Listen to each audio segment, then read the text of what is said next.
a quantidade de pacientes com bruxismo é assim gigantesca, tá?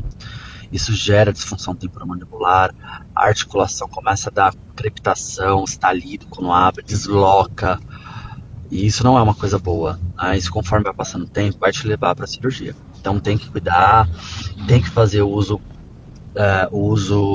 da toxina botulínica em alguns casos, usando a toxina botulínica como coadjuvante, né, do tratamento.